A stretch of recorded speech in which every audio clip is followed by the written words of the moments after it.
Hello everybody. Okay, I'm coming with a quick update on my Mini Classics and B2B. So I finally have the start of a mini prod for the Mini Classic chassis. You can see those are very slightly different. It's in the central part mainly. This is for the Fiat and this is for the Benzi, so this is a little bit wider and this is a bit narrower. That's just for velcroing the body to the central belly of the beast.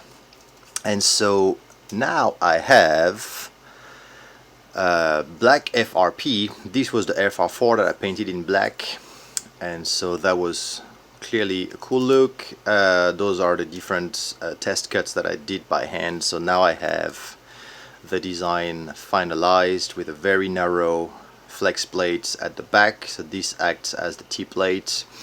The front here has two new holes that serves if you want to use it for body posts, and there's going to be a few different versions of that central piece here that holds the servo as well as the battery. So this is the narrow one for the classic cars. So at the moment I have the Fiat Mephisto that is down, and I have the old silver Benzi, but I have as well bodies such as my 4CV and other kinds of hot rods and so on that I'm going to do that will have a regular size battery that is going to be mounted perpendicular to the chassis. So I'm gonna have different plates here. Let me show you quickly the batteries for that. I'll be back.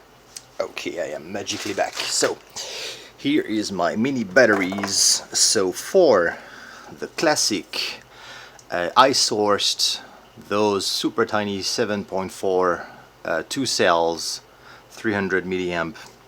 So those are the perfect size. I'll put the size of the batteries in the description. So those fit snugly in here. You can see at a slight angle, so that still allows for all the movement over there, and they fit, well, I can put the body now, but they fit inside of the body super easily.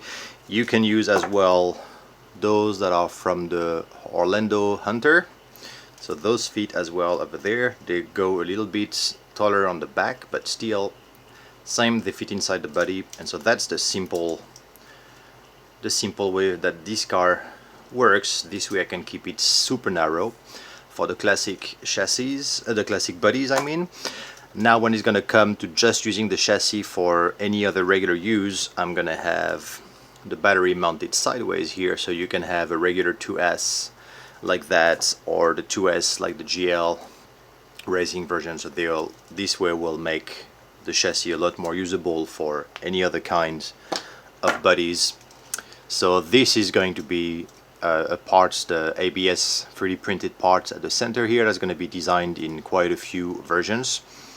But other than that, so the main change is of course now those super inexpensive FRP plates that I have for the classic. So the classic is going to be able to come out at a, I think, a pretty decent price. It's still something that I handmade piece by piece here, so it's still a little bit of labor, but the materials itself, I've managed to keep everything as low as possible, and everything is pretty neat.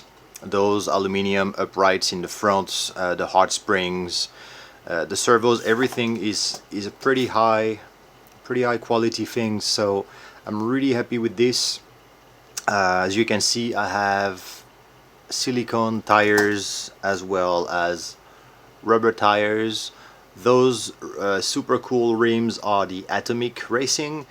I think those are the best fitted for this old car, although the real queen shelves are those GL Racing with those tires that are super awesome. I really like the grooves on them.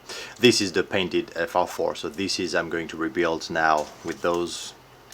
And the next update is, so I have my carbon version of the B2B, and kind of an issue that I have is that the B2B is only using one upright.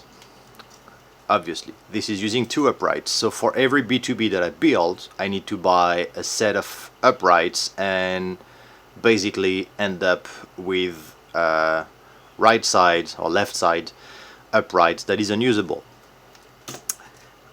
Other point with this is that the carbon fiber parts are just pricier for me to make than the FRP parts. So they're nicer, the flex is better, I have the countersunk parts everywhere, so those are tight and nice.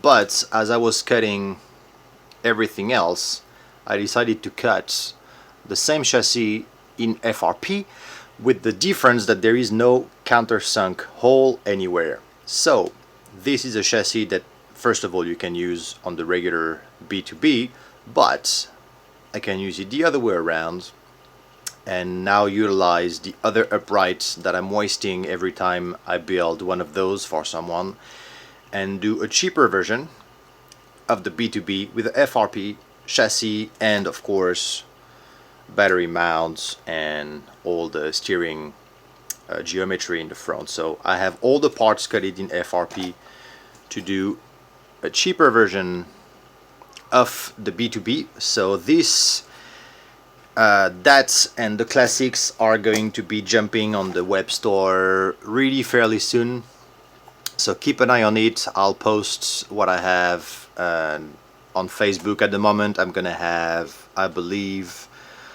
3 complete classics with the naked body, and I should be able to have some versions without the tires as well that are going to be a little bit cheaper, and then I'll probably have a more expensive version with a Kyosho LM pod and a really nice Kyosho ball diff. So keep an eye on that. I'll post on Facebook whenever I have the updated items on the store, and in the meantime you can see the new bodies are still being produced.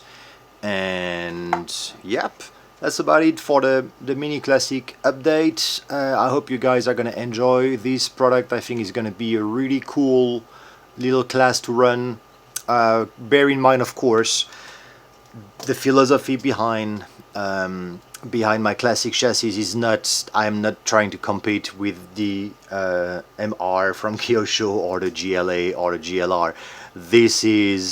It is meant to be a fun class like the B2B.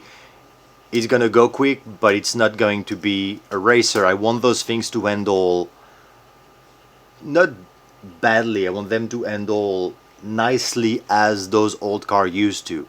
So it is designed to have the limitations that those old cars have. It is stiff, the tires are all narrow front and back, so you have less traction than you have with the regular two-wheel drives. It is tall, the batteries is mounted pretty high, so you won't be able to corner at the same speeds. I'm now mounting them with the stiffer springs in the front as well to have a little bit less roll on the chassis. But so this is what they are, because I know I've been asked quite a lot about the B2B, like, is it fast, can it go very fast? And it's, you know, those can, but they are not here to compete with the luxury race chassis. This is meant to be its own class of a vehicle, and what I really hope to see is, like, you know, a couple of clubs getting, you know, 3 or 4 of those together and then making their own little class, the same way Phoenix has the classic F1. So here you go for the little mini update and the little FRP update. So keep an eye on the Facebook page. I'll have updates on all those extremely soon, probably today or in the coming days. Alright, so everybody stay safe wherever you are, and I'll talk to you again soon. Bye bye.